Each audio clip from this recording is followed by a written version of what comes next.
How to delete your Facebook account permanently. First, open Facebook and tap on the three lines.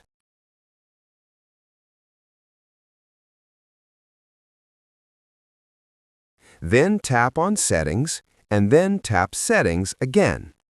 After that, go to Account Center, then tap on Accounts,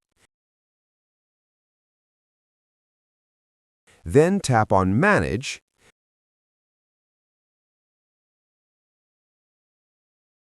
then tap on Deactivation and Deletion.